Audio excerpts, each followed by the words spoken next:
Alright, this video is going to be all about what are emotions. But before we get started, we're going to talk about what emotions are not.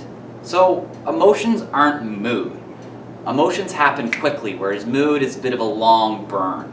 Emotions just take a few seconds or a minute to happen, where like your mood you can have for hours or even days at a time. So, for example, if you're walk into your house and it's a surprise birthday party for you, and they say surprise, and you have that moment of surprise where you experience it. You might be agitated, you might be a little freaked out for a bit, but that's your mood. The surprise happens in the instant. That's the emotion. The mood takes a while. Now, emotions aren't your personality trait. There's a little bit of difference between the person that might be kind of low energy, lethargic. That could be just their personality and isn't necessarily reflective of a mood. And emotions aren't thoughts. We can have thoughts and things don't start snapping and happening in the body. Now, thoughts can lead to an emotion, but it's not an emotion because we can have a thought and just have it. Nothing happens within the body. Alright, so now we're going to talk a little bit about what emotions are. And bear with me here, I know that this part can get a little dry and scientific, but it's important to understand this stuff if we really want to have a good understanding on how to control our own emotions. So now let's dive into what is an emotion. A subjective experience plus a physiological response plus a behavior and a expression. Now, that is a very scientific term and we'll break it down so it makes a little bit more sense. So, a subjective experience just means something happens to you and the way that you perceive it, the way that you take it in is unique to yourself. So for example, if there's a knock at the door, depending on who you are, your background, your history, your values, whatever, you might entirely react different to that knock on your door than somebody else. It's subjective to who you are. So one person might just answer the door like it's nothing at all. But somebody else who lives with a bit of anxiety, they might have a whole slew of emotional responses kick in when somebody knocks on their front door. So that's the first part, it's subjective. Something happens that's individual to the person. Next is the physiological response. And that's just a big fancy way of saying things in the body start happening. So it can be certain hormones released, certain chemicals in the body, the heart rate increases, the breath rate increases, you become warmer or colder, things just start to happen in the body. And that's a great example of how emotions are different from thoughts, because you can have a thought and thinking about things and it doesn't really start this cascade of emotions, it happens. But emotions have physiological response.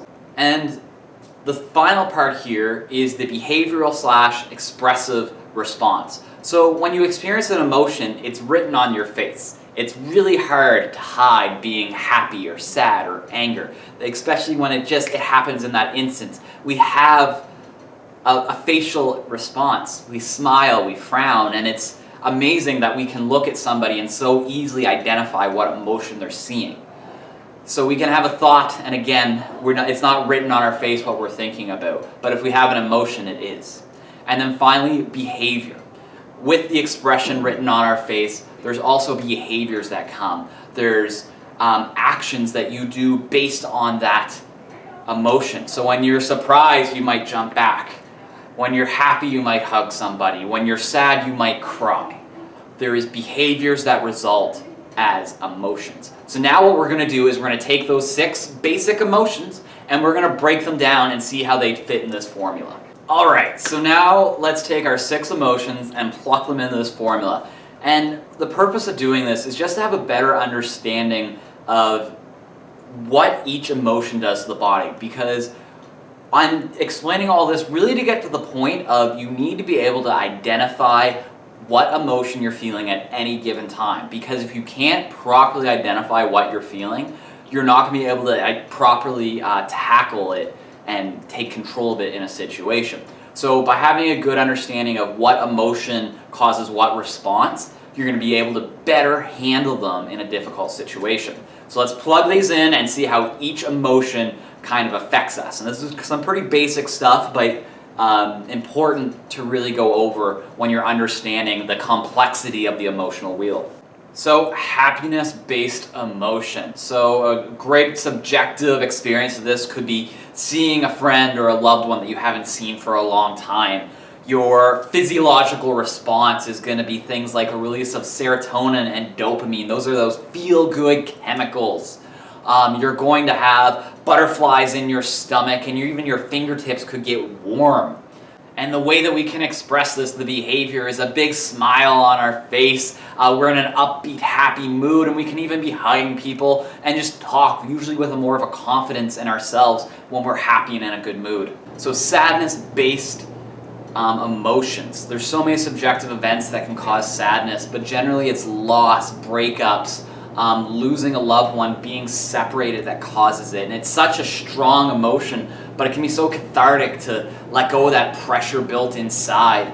Physically, when we're experiencing sad one, we actually have a decrease in heart rate, which is usually goes the opposite of a lot of emotions. And we all know those behaviors that come from sadness, being lethargic, wanting to be alone, that turned down lip, the crying, withdrawing from others. Very powerful emotion.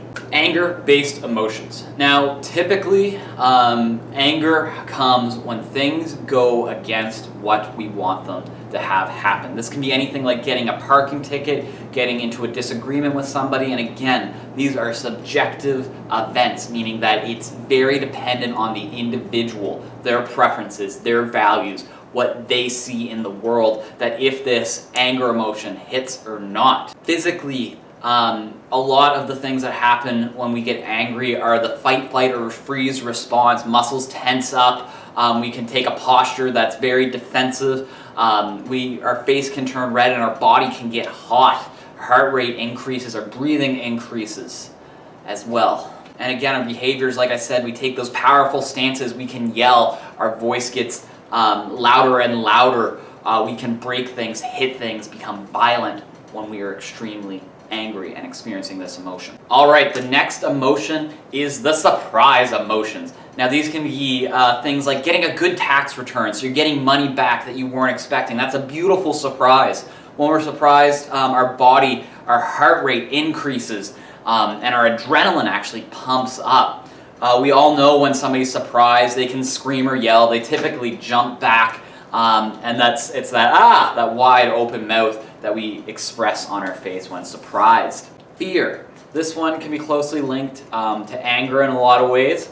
It's seeing something that we perceive that we can't handle, a situation that we're not prepared for. It can be seeing a bear when you're out in the woods. It can be talking to somebody that you haven't seen in a long time, going to a doctor's appointment, whatever. Fear and stress are also so intertwined. When you're afraid, it's the fight, flight, or freeze response that happens. Our heart rate increases, our muscles tense up, blood leaves the extremities and rushes inward into the body. Typically, our expression when we're surprised is widened eyes, and that allows us to take in all the information because we're getting ready to fight, flight, or freeze. And our final one that we're going to discuss is disgust. I think this one really shows how emotions were useful back in the day.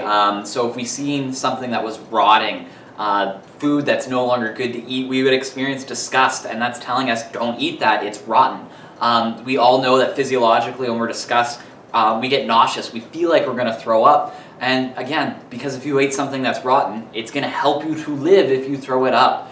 And when we express disgust, we usually get away from what's ever disgusting us and curl up our nose as expression. And it's very interesting that this basic emotion that we used to stop eating rotten food or to stay away from dangerous things, as we became more complex, we can now become disgusted with the behaviors of others or the things that other people do. The same way that we react to disgusting food, we can react to disgusting situations.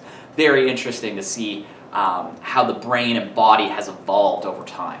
Alright, so that's going to finish up our second video, and I want to hear from you guys. Is there any physiological things that happen when you experience these emotions that I did not list? Is there any behaviors that you quirkily do when you're sad or angry or happy?